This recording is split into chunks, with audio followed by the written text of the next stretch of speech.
우리 아멘 옆사람으로 인사하겠습니다. 반갑습니다. 사랑합니다.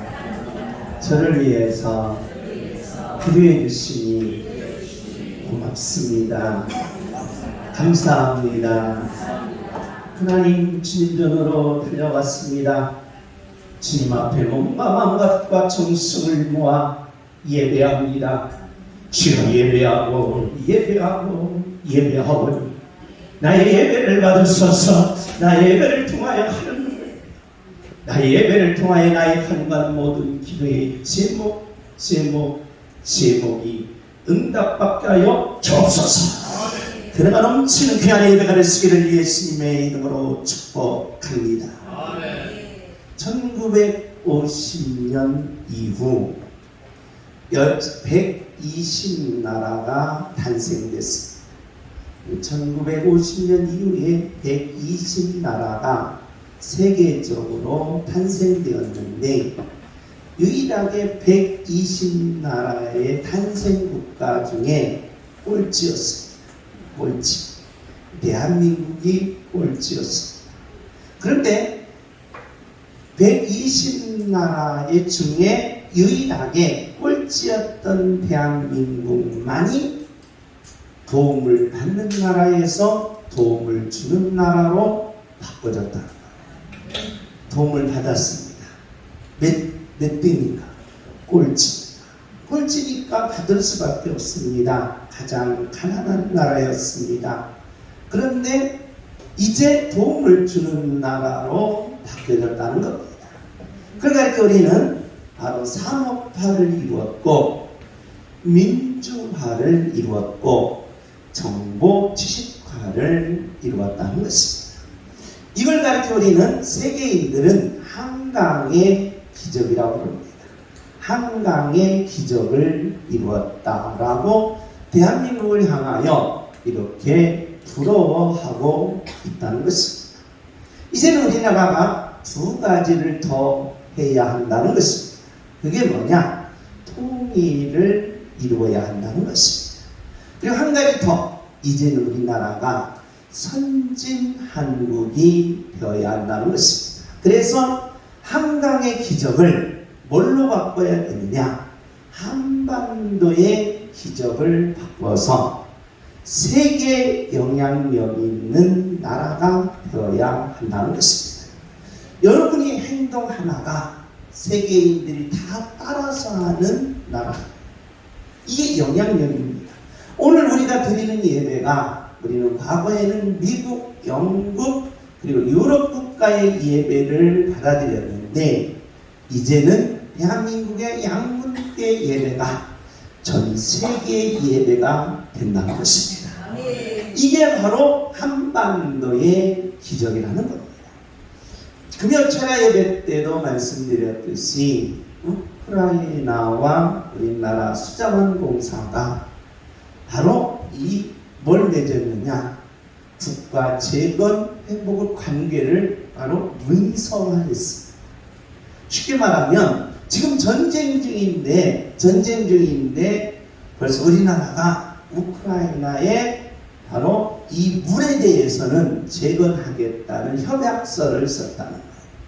이 말을 바꿔 말한다면 이제 앞으로 전쟁이 뭐한다? 끝난다는 거예요.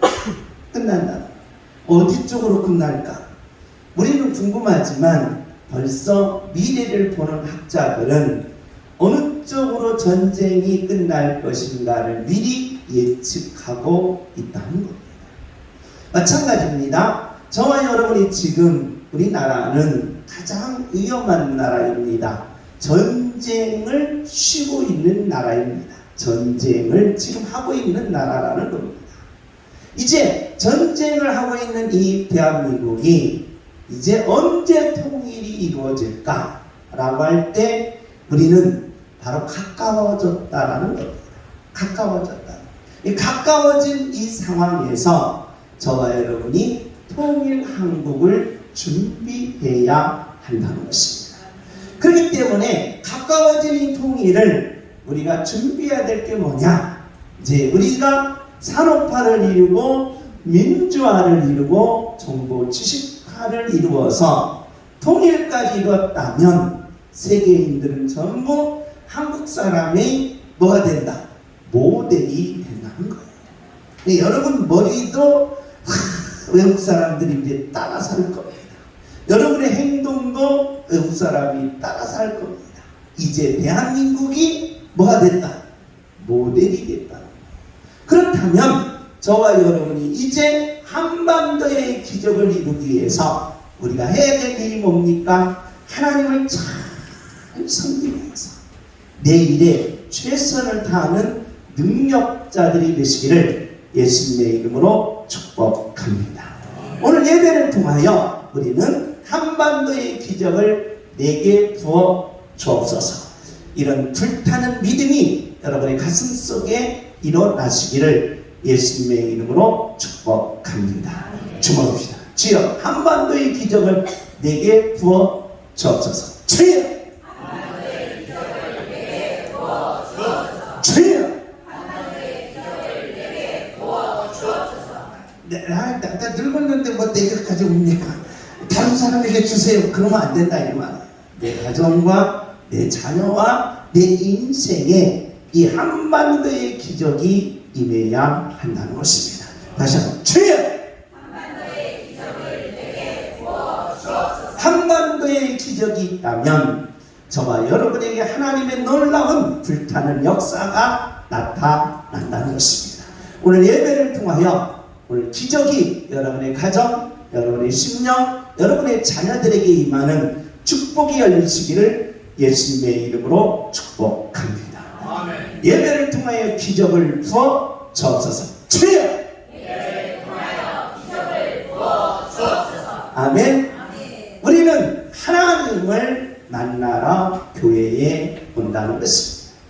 많은 사람들은 일반적인 종교는 도덕적이며 윤리적이다라고 해서 윤리적인 문제, 도덕적인 문제를 다루게 됩니다. 그래서 착하게 살기 위해서 교회에 오는 것이요, 복받게 하기 위해서 복받는 것을 복받고 싶어서 교회에 오는 것이요, 우리가 문제 해결을 받기 위해서 교회에 오는 것이더라고 말합니다. 그러나 교회에 오는 목적은 한 가지가 되어야 한다는 것입니다. 뭡니까? 하나님을 만나라는 것입니다. 오늘 저는 예배를 통하여 여러분의 심령의 영과의 관계 속에 하나님을 만나는 놀라운 영적 계시가 임하시기를 예수님의 이름으로 축복합니다. 하나님을 만나려면 하나님의 이름을 부르라는 것입니다. 하나님의 성격과 하나님의 일을 알라는 것입니다. 그래서 성경은 당신 자신을 계시할 때 이름과 성격과 계시로 계시했다는 것입니다.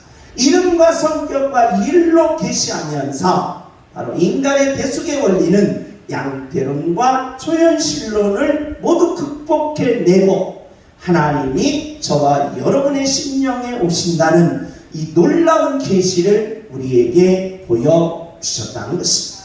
그래서 성경은 창세기서부터 요한계시록까지 하나님의 이름과 하나님의 성격과 하나님의 일을 계시하면서 여기에 구원을 이루고 천국을 이루고 영원한 생명을 우리에게 주심으로 오늘 또 동일하게 임마누엘 하셔서 저와 여러분에게 하나님이 임재하신다는 계시라는 것입니다. 그러므로 계속해서 우리는 하나님이 하시는 일, 제사직, 왕직, 선지직 통해서 하나님이 우리에게 어떻게 임재하시는가를 보여주신다는 것입니다. 그러면서 사무엘상하는 바로 왕국을 세우는데 어떻게 세우느냐? 먼저 사람을 세우고 왕국을 세우고 왕국을 반드시 보호하시겠다는 것입니다. 마찬가지입니다. 여러분의 가정을 세우고 그리고 여러분의 가정을 반드시 보호하시겠다는 하나님의 계시와 동일하다는 것입니다. 오늘 본문의 내용입니다. 하나님이 사람을 어떻게 세워 가시는가? 7장 2절 우리 다 같이 한번 읽습니다. 시작.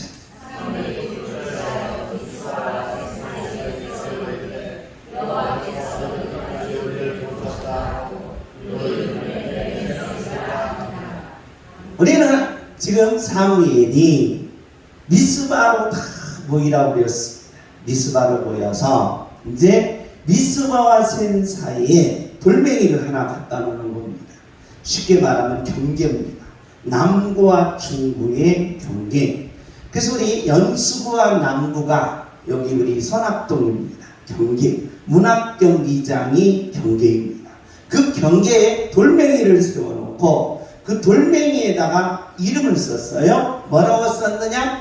에벤 에셀이라고 거기 글씨를 써놨다는 것입니다. 도대체 이 에벤 에셀이 뭡니까? 하나님이 뭐 하신다?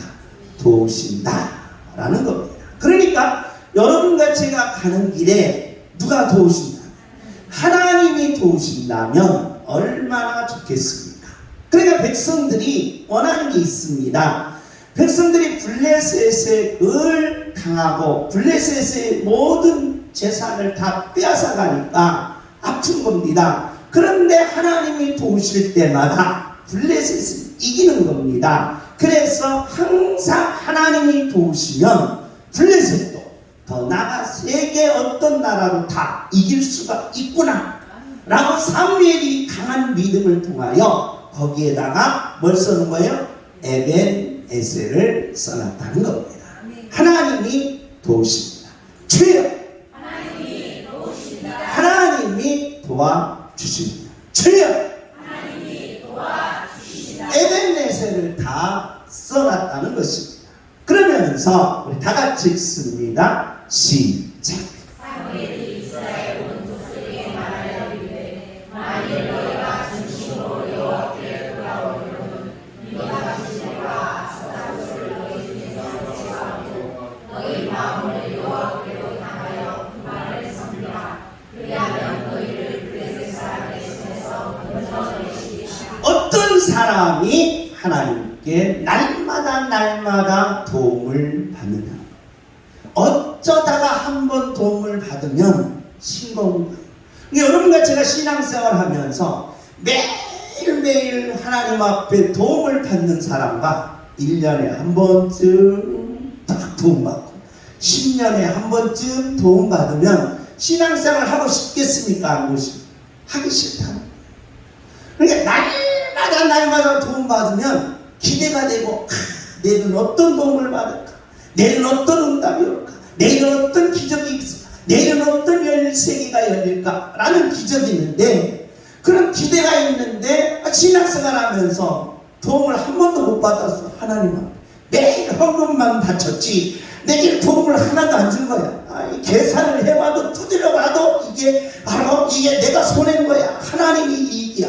그래가지고 우리가 거기에 실망하고 낙심한다는 것입니다. 어떤 사람이 하나님 앞에 매일매일 도움을 받느냐라고 할 때 바로 사무엘은 이렇게 말합니다. 나는 매일매일 뭐 될게 하나님 앞에 도움을 받았다. 내가 도움을 받는 비결이 뭐냐라고 물으니까 백성들에게 이렇게 말합니다. 나는 다른 것 전혀 생각하지 않고 전심으로 누구만 섬겼다? 하나님만 섬겼다. 그래서 내가 날마다 누구한테 도움을 받았다? 하나님께 도움을 받았다라고 백성들에게 자랑하는 거예요. 그런데 백성들은 달랐다.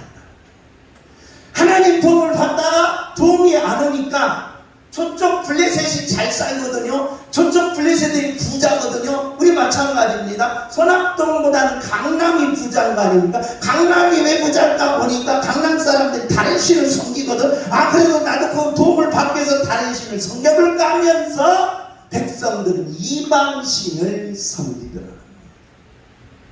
그러니까 이 도움을 못 받는 거예요. 사무엘은 철저하게 전심으로 하나님만 섬기니까 누구에게? 하나님께 도움을 받더라. 그런데 백성들은 이리 갔다 이 신을 섬겨볼까? 저 신을 섬겨볼까? 하다가 도움을 못 받더라는 겁니다. 우리 다 같이 읽습니다. 시작. 이스라엘 자손이 바알과 아스타로스를 제거하고 여호와만 섬기니라. 할렐루야. 나도 그러면 당신처럼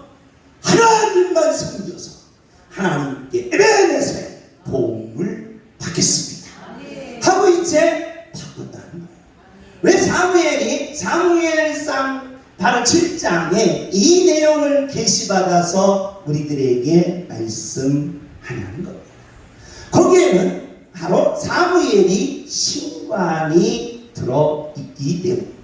그 사무엘은 백성들의 신관을 뒤집고 싶은 거예요. 백성들의 신관을 바꿔 싶은 거예요. 백성들의 신관을 다 씻어내고 자기 신관으로 바꿔주고 싶은 거예요. 그래서 사무엘의 신관은 뭐냐? 하나님만 섬기는데 힘들어도 하나님 섬기고 형통해도 하나님 섬기고, 그러니까 환경과 관계없이 하나님을 섬기는 것이 사무엘의 신관입니다. 그런데 백성들은 달라요. 어떻게 다르냐? 이방신을 섬기는데 너무 힘들고 너무 아프고 너무 고통스럽고 너무 괴로울 때만 신을 찾는 거예요. 신을 찾는 거예요. 그런데 내가 배불렀어, 내가 이제 부자 됐어, 내가 높아졌어, 주일날 예배 오고 싶겠어요? 안 오고 싶겠어요? 골프 치러 가고 싶겠지. 그러니까 어떻게 되냐? 형통하면 신을 뭐하더라? 버리더라. 도움을 안 줘.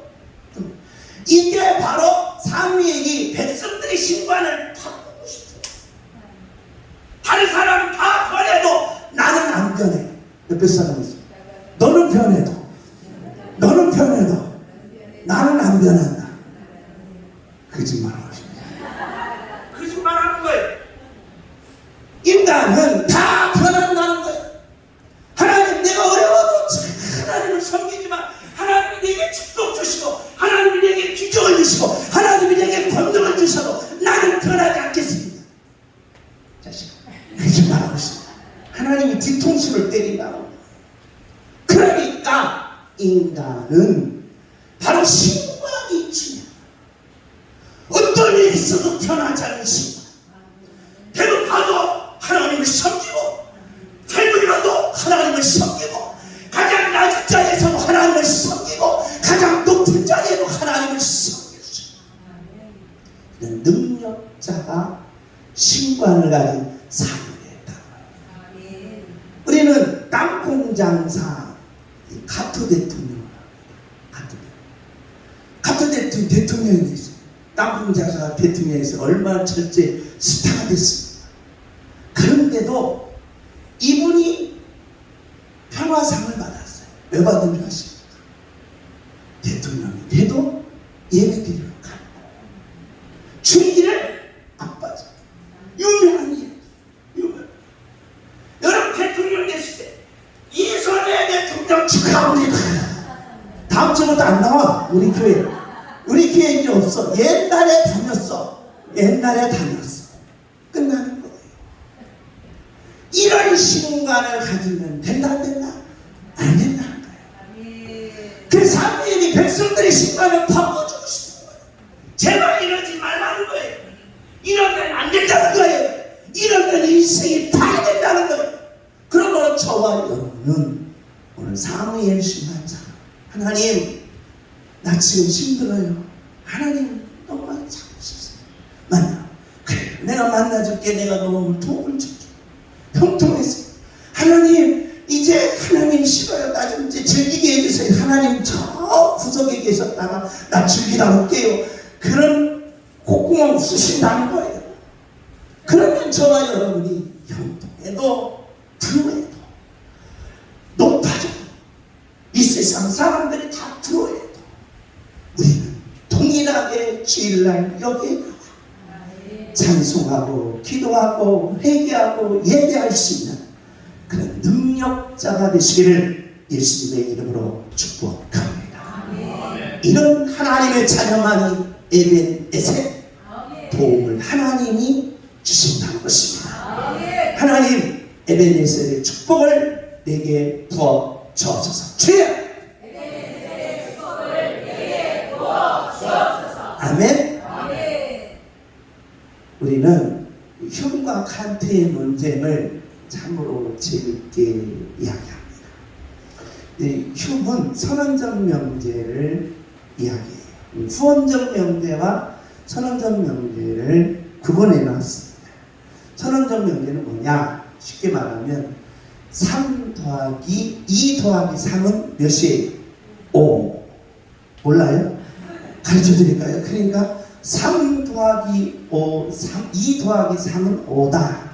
이것을 우리는 선언적 명제, 선언적 명제는 손가락으로 꼽아서 2개에다가 3개를 더하면 5이지. 이렇게 하는 사람이 있어요? 없다 이 말이에요. 그래서 이것은 필연적 명제라고 합니다. 필연적 명제.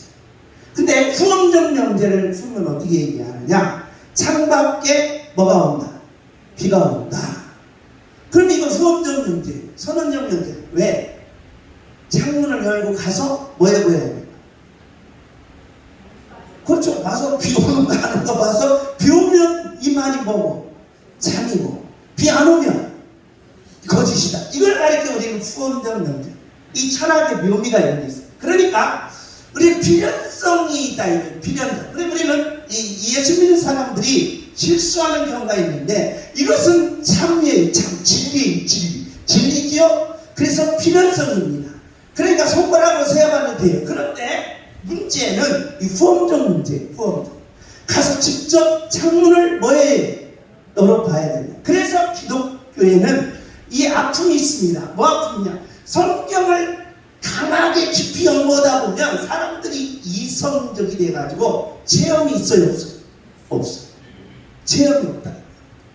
이 체험이 없다 보니까 그냥 논리적으로 이성적으로만 이 성경을 가르치는 경우가 있더라고요. 그래서 성경은 필연적으로 진리가 되려면 이성적이면서 분명한 뭐가 있어야 된다? 경험, 체험이 있어야 한다는 거예요. 하나님은 살아계신다. 이 필연성이에요. 하나님은 살아계시다. 그런데 하나님은 살아계신 거하고 나하고 무슨 관계예요? 아무 관계가 없는 거예요. 그러니까 이건희 회장님 부자하고 나는 대한민국 사람은 무슨 관계 있어요? 없어. 친척이라든지 그 집 운전사라든지 그 집 가서 주방에서 일하는 그 집에 있는 부유를 내가 뭐 할 수 있어? 누릴 수 있어. 근데 아무 관계가 없어. 아무 관계죠. 그래서 기독교는 진리면서 이게 뭐가 돼야 돼? 체험이 돼야 돼. 그러니까 하나님이 살아계시는 필연성을 여러분과 제가 하나님을 만나는 순간에 체험이 돼야 돼.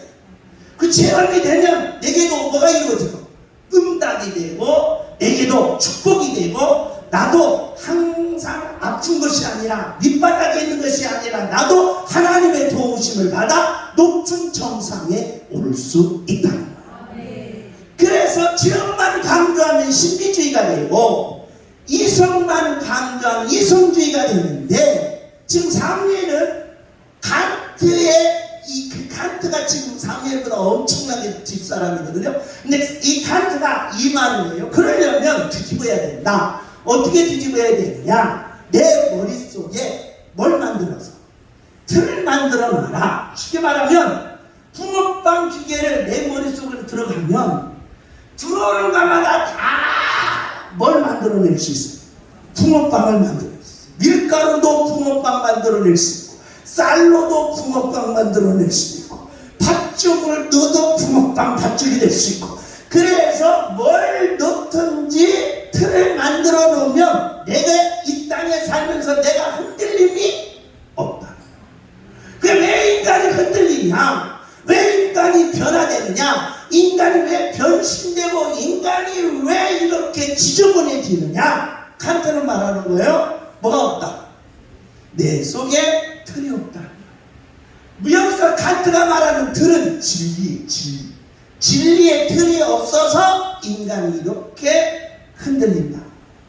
그래서 이것을 이미 이전에 사무엘이 이걸 이야기한 거예요. 사무엘이 칸트의 내용을 그대로 이야기를 하는데 어떻게 이야기하느냐? 자, 하나님의 이름과 하나님의 성격과 하나님의 일, 사무엘의 이름과 사무엘의 성격과 사무엘의 일, 이걸 뭐 해야 돼요? 일치시키는 거예요. 일치. 여러분, 자, 사람은 무슨 값을 해야 돼요? 이름값을 해요. 이름값. 여기서 당신 이름이 뭐? 자, 시작. 나 선해요.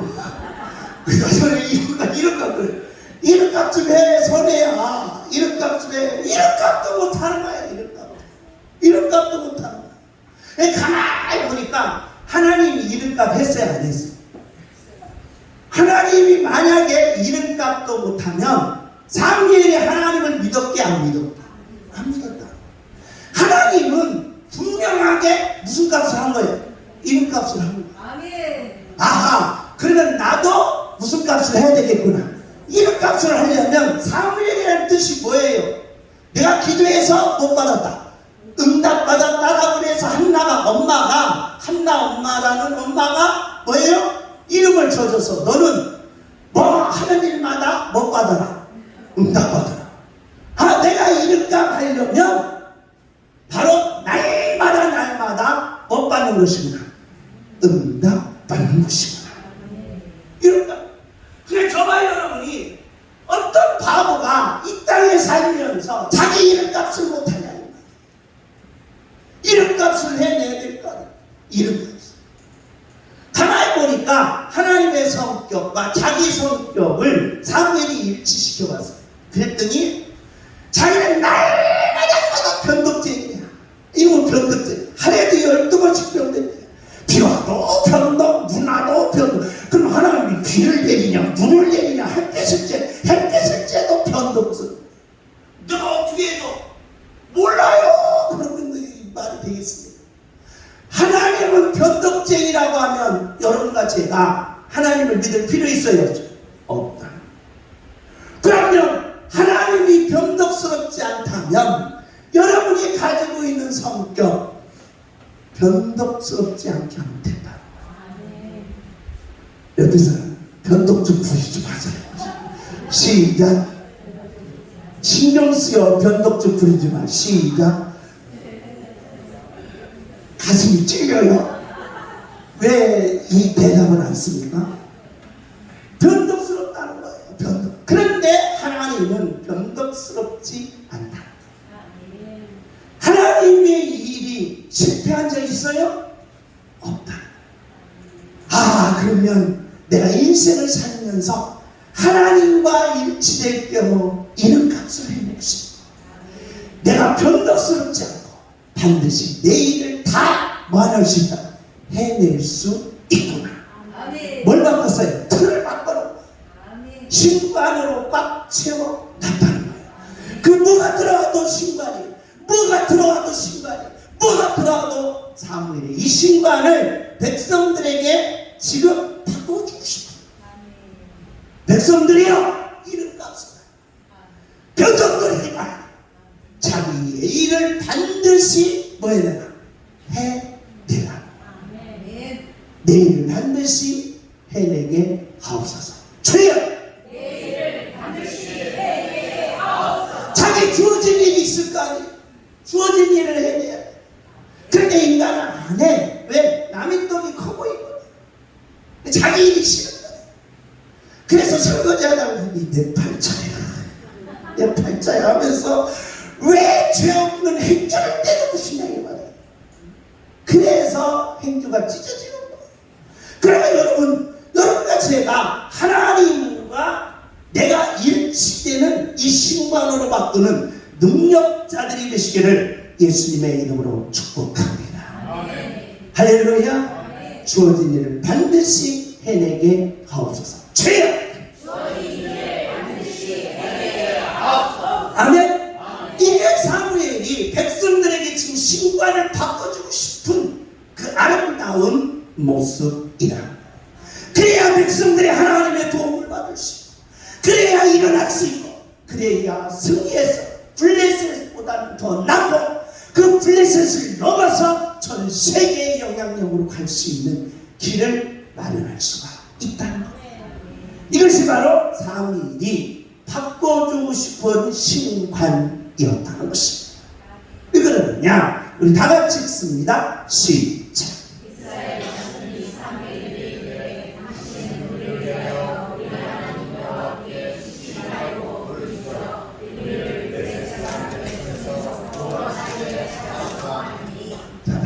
다윗도 사무엘을 잘 파악하고 있었습니다. 사무엘은 어떤 사람이었느냐라고 보니까 뭐하지 않고 쉬지 않고 뭐하는 분이었다. 기도하는 분이었다. 백성들이 그걸 알고 있는 거예요. 그러면 백성들이 갑자기 이 말을 꺼냈느냐라는 겁니다. 능력은 무엇으로부터 온다? 기도로부터 온다. 그냥 능력은 행운이 아닙니다, 여러분. 우리가 이 땅에 살면서 사람들은 행운을 바랍니다. 행운을 기대합니다. 그런데 하나님께서는 우리들에게 능력을 주실 때, 기적을 주실 때, 축복을 주실 때 어떻게 하시느냐? 반드시 뭐하게 하시겠다? 기도하게 하시겠다. 그 기도는 능력이라는 거예요. 능력. 왜 그러냐? 기도하면 할수록 뭐해지면서 겸손. 여러분, 하나님 앞에 선 내가 하나님보다 커질 수 있어요? 없잖아요. 내가 하나님보다 하나님 나보다 나으신 자리에 있으며 내가 당신보다 능력이 큰데 이렇게 내가 기도하고 있습니다. 이런 바보들이 있어요? 없잖아요. 하나님보다 클 수가 없잖아요. 저요. 그러니까 하나님 앞에 서면 인간은 뭐 할 수밖에 없다. 겸손할 수밖에 없다. 겸손한 하나님의 자녀들은 반드시 뭘 이룹니다. 소원을. 그래서 기도는 능력이다. 능력. 주먹이 내 소원을 이루어 주옵소서. 주여! 내 소원을 이루어 주옵소서. 아멘. 그런데 백성들의 무능이 뭐였는가라고 보니까 기도를 안 해. 기도 안 하는 거예요. 기도 안 해. 누가 기도하는데? 사무엘이 기도하는데 내가 왜 기도해? 기도 안 해? 남편이 기도하는데 왜 아내가 기도해? 안 해? 목사님이 기도하는데 성도들이 기도 안 해? 왜 해? 목사님만 기도하면 됐지? 않는 거예요. 안 해. 그래서 아내가 생긴 거예요. 여러분 보세요. 기도하지 않는 것은 그 무의식 내면 속에 교만이 있다는 거예요. 이 교만은 뭡니까? 내게 축복만 줘봐. 내가 안 변하는가. 확 바꿔준다. 그게 교만이라는 겁니다. 교만. 그래서 그 교만은 자기 자신을 썩기만. 그래서 목칙이에요. 자기 자신이 썩어가고 있어요. 자기 자신이 망가가고 있어요. 자기 자신이 파괴되고 있어요. 이런 멍청한 인생이 된다. 사람은 이걸 바꿔주고 싶은 거예요. 이걸 뒤집어지고 싶은 거예요. 그래서 숨도 쉬지 않고 뭐 해라? 기도하라. 할렐루야. 여러분 보세요. 쉬지 말고 뭐 해라? 기도하라. 사무엘의 이 위대한 능력. 그러므로 저와 여러분이 어떤 상황 속에서든지 여러분 쉬지 않고 기도하는 능력자들이 되시기를 예수님의 이름으로 축복합니다.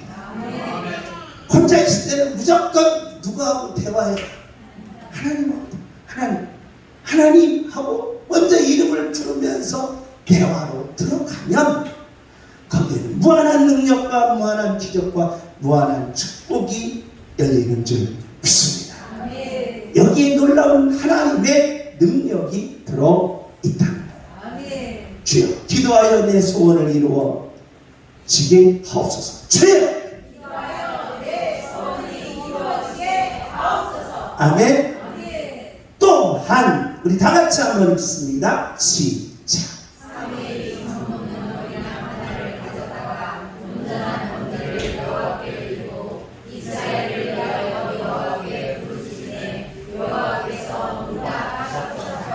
사무엘은 왜 응답을 애매했어요? 그렇게 매일매일 받았느냐? 칭찬이었지요. 또한 기도했다는 거예요. 그런데 사무엘이 하나 더 이야기하는 겁니다. 자, 뭘 드리자? 온전한 번제. 우리는 레위기에서 하나님이 모세에게 계시할 때 번제와 소제와 속건제와 속죄제와 화목제 이 5대 제사를 얘기하면서 제사 드리는 방법까지 하나님이 제시해요. 화제, 요제, 건제, 전제의 방법까지 제시합니다. 그래서 번제는 모두 다 누구의 계시였느냐? 예수님의 계시였습니다. 그래서 대속의 원리, 그래서 번제, 소제, 속번제, 속죄제, 화목제는 모두 다 구속사입니다. 예수님이 내 대신 바로 양을 잡아서 목을 베고 다리를 자르고 손을 자르고 배를 갈라서 모두 다 태우시는 것은 예수님이 십자가에서 가시면 유관을 쓰고 양손에 못을 바꾸시고 옆구리에 창을 맞으셔서 저와 여러분의 죄를 다 담당하시고 저와 여러분의 죄를 다 짊어지시고 그 아픔을 당하셔서 저와 여러분의 죄가 씻어지고 그리고 구원을 받고 영원한 생명을 얻어 천국감을 계시하는 줄 믿습니다. 이걸 가르쳐 우리는 무슨 제사다? 온전한 번제라. 온전한 번제. 그런데 사무엘이 온전한 번제를 이야기해요. 온전한 번제. 그런데 하나님의 백성들은 온전한 번제를 안 드리는 거예요. 불완전한 번제를 드리는 거예요. 불완전한 번제를 드리면 세 가지 해결이 안 된다는 거예요. 죄 문제가 해결 안 되고 우리 마귀 문제, 무의식적 세계의 문제가 해결 안 되고 결국은 지옥의 문제가 해결이 안 된다. 그런데 온전한 예배를 드리면 죄 문제가 해결돼요. 할렐루야. 이 시간에 저와 여러분이 온전한 죄 예배를 드립니다. 내 죄를 십자가에서 돌아가신 예수님 감사합니다. 내가 예배를 통하여 회개합니다. 죄 문제가 해결됐지요?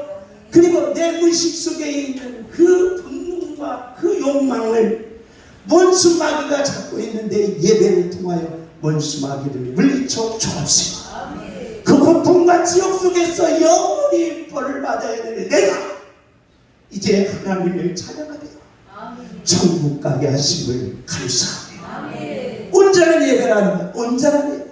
온전한 예배는 죄 문제와 마귀 문제와 지옥 문제가 해결된다는 겁니다. 그런데 오늘날 진화론에서는 이걸 부정하고 있습니다. 그래서 요즘 우리가 수요일날마다 월곡부 조유신학을 하고 있습니다. 서로 신론, 인간론, 기독론, 구원론, 교회론, 종말론 이 7권 중에 신론입니다. 신론을 하고 있는데 이 진화론 문제, 진화. 이 진화론의 핵심은 뭐에서 들어가느냐? 나는 누구인가에서 들어갑니다. 나는 누구인가? 그 사람 봅시다. 보아니 어느 때 귀시오. 그렇습니까? 보아니 얼굴도 예쁘고 마음도 예쁘신데 행동이 지랄 같으시구나. 그러면 되겠습니까? 자, 나는 누구인가라고 할 때 인간은 어디서 오고 무엇을 하다가 어디로 가는가. 이게 진화론의 핵심입니다. 진화론의 핵심. 나는 어디서 왔는가?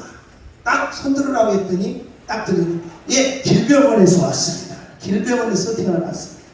넌 어디서? 예, 나는 엄마 뱃속에서 왔습니다. 나는 어디서 왔느냐? 나는 무엇을 하다가 가느냐입니다. 무엇을 하다가. 그러면서 어디로 가느냐? 어디로 가? 몰라. 어디로 가? 이 진화론의 핵심입니다. 그런데 여기에는 숨은 질문이 들어있어요. 뭐냐? 어디서 왔느냐라고 할 때는 존엄이라는 질문이 들어있어요. 존엄. 그 인간은 어디서 왔느냐에 따라서 이 존엄성이 살아나고 죽는다는 거예요. 쉽게 말하면 인간이 어디서 왔느냐라는 이 질문 속에는 인간은 숨쉬고 있다. 숨결이다. 살아있다. 살아있다. 그러면 살아있은 인간은 절대로 뭐하면 안 된다. 피규어하면. 그런데 우리는 이 땅에 살면서 이 존엄성을 스스로 파괴한다. 비교해. 공부 잘하는 사람과 못한 사람, 잘 사는 사람과 못 사는 사람, 높은 사람과 낮은 사람, 물론 나같이 잘생긴 사람과 저쪽이 못생긴 사람 비교한다. 비교 속에 존엄이 무너진다는 거예요. 그렇기 때문에 내가 살아있다는 숨결을 가진 자는 절대로 뭐하지 않는다. 비교하지 않는다.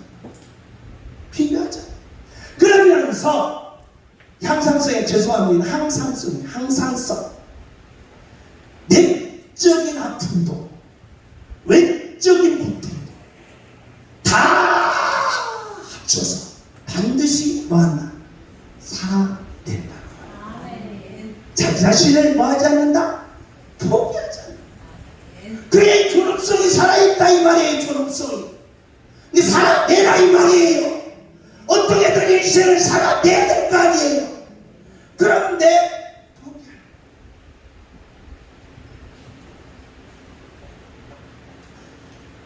어떤 청년이 상담을 왔어요. 근데 아버지가 생일 전날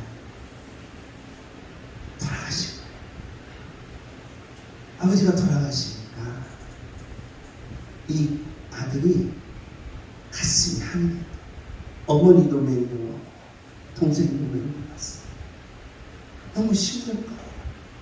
너무 고달픈 거예요. 삶이 사는 자체가 문명이에요. 살아낼 수가 없다는 거예요. 존엄성의 타이라. 우리에게도 이런 아픔이 있을 때가 있다는 거예요. 우리에게도 이런 살고 싶은 생각을 상실할 때가 있다는 거예요. 그렇다면 저와 여러분 어디서 받을까? 로마서 11장 36절 누구로부터 왔다? 하나님께로부터 온 겁니다. 그러면 우리는 하나님께로부터 왔다. 예수 그리스도의 보혈로 내 죄가 사해지고 구원받았다. 그리고 영원히 천국한다면 우리는 뭐 해야 된다? 존엄한 존재. 내가 진하지 않고 내가 어떤 외부적인 어떤 상황 내적인 어떤 아픔도 반드시 살아내는 능력자가 되라는 거예요. 주 살아내게 하옵소서. 주여 아멘. 죽으면 안 되는 거예요. 더군다나 포기하면 안 되는 거예요. 스스로 목숨을 끊으면 안 되는 거예요. 살아내는 거예요. 어떻게든지 살아내는 능력자들이 되시기를 예수님의 이름으로 축복합니다. 할렐루야. 이게 사무엘이 가지고자 하는 온전한 예배의 존엄성이었어요. 또한 무엇을 하다가 무엇을 하다가 설거지가 나가요? 무엇을 하다가 직장장이 나가요? 무엇을 하다가 여기에는 진실과 가치라는 승부가 숨겨져 있어요. 진실과 가치라는 승부가 숨겨져 있기 때문에 바로 내게 주어진 일을 반드시 뭐 해야 된다? 이겨내야 된다. 주여 이겨내게 하옵소서. 주여 이겨내게 하옵소서. 주여 이겨내게 하옵소서. 어떤 일이 주어지든 이겨내야 될까? 그래도 나 이거 안 해. 나 이 일 안 해. 나 이거 안 해. 너 뭐 할래? 나 회장 때문에. 너 그래 회장해. 너 혼자. 자 무인도에 가서. 되겠어요? 안 된다. 똥 푸는 일을 하고 설거지하는 일 하고 어려운 일 맡기면 하고 해내라 이 말이에요. 그래서 이겨내라. 이것이 바로 무엇을 하다가 가느냐. 내 직업이 중요한 게 아니라 내 사업이 중요한 게 아니라 내 행동이 중요한 게 아니라 내게 주어진 일에 어떤 상황이든지 뭐 하는 거 이겨내는 거라. 할렐루야. 주님 예수 이름으로 이겨내게 하옵소서. 주여 예수 이름으로 이겨내게 하옵소서. 주여 예수 이름으로 이겨내게 하옵소서. 아멘. 예수 이름으로 이겨내라는 거예요. 마지막으로 어디로 갑니까? 영혼이에요.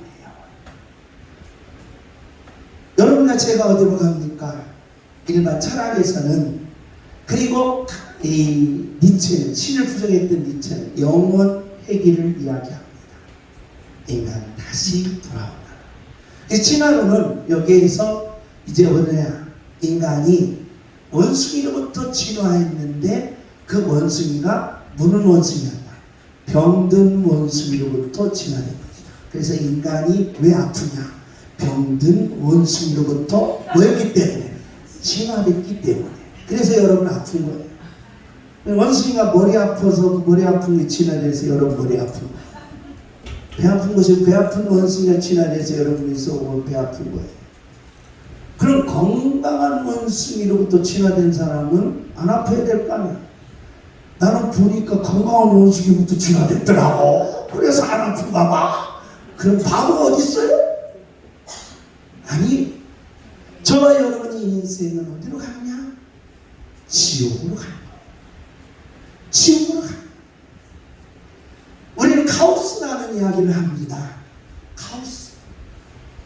카오스라는 게 나비효까지요. 여기서 나비가 한번 이렇게 날랐는데 저쪽에 가서는 그게 회오리바람, 태풍, 할리케인인가 어마어마한 놀라운 파괴력을 가지고 있어요. 이 땅에서 여러분의 죄 하나가 죄를 너무 가볍게 여겨서 사람들은 내가 죄진 것이 왜 그렇게 뭐예요? 대단한 거냐라고 하지만 조그만 하나가 어마어마한 파괴력과 어마어마한 고통이 오듯이 여러분의 작은 죄 하나가 인간을 가장 지옥스럽고 고통스럽고 괴롭게 하는 뭘로 이끈다? 지옥으로 이끈다는 거예요. 그렇다면 지옥을 어디야? 안 가야 될까? 어디가? 이 땅에서도 지금 뭐예요? 억울해 죽겠는데 그래도 내가 이 정도 몸매면 이 정도 공부했으면 내가 수준이 높아져야 되는데 이처럼 남편 만나서 내가 일어나 하면서 핑계대 쌓고 비교하는데 여러분과 제가 이 땅에 살다가 어디 가야 될 거 아니야? 천국 가야 될 거 아니야? 천국 가야 될 거 아니야? 그래서 하나님은 직접적으로 말해요. 천국 가라! 천국 가라! 주먹 천국 가라! 죄야! 천국 가라. 이 명령문을 하고 있어요. 명령문 천국 가라는 거예요. 천국 가야 될 거 아니에요. 천국 입성해야 될 거 아니에요. 천국의 영광을 누려야 될 거 아니에요. 천국의 기적을 맛봐야 될 거 아니에요. 천국의 놀라운 영광을 지켜야 될 거 아니에요. 이게 믿는 자의 축복이 되어야 한다는 거예요. 할렐루야. 그러므로 저와 여러분이 이 땅에 살면서 하나님 앞에서 정말 내 생명의 숨결이시 살아있는 자가 되어 비교하지 말고 내 주어진 삶을 반드시 이겨내요. 천국 가는 아름다운 자녀가 되시기를 예수님의 이름으로 축복합니다. 주옵시다. 천국은 내 마음에 있습니다. 주님! 천국은 내 마음에 있습니다. 할렐루야! 이 축복의 영예는 양문교회 모든 성도님들이 되어주시기를 예수님의 이름으로 부탁합니다. 자, 우리 다같이 찬송부를 기도합니다. 하나님, 사무엘이 그렇게 백성들에게 받고자 했던 신발, 그리고 날마다 하나님 앞에 도움을 받고자 했던 이 축복이 오늘 내게 임하게 하여 주옵소서. 그가 넘치는 귀한 예배가 되시기를, 귀한 기도의 응답되시기를 예수님의 이름으로 부탁합니다.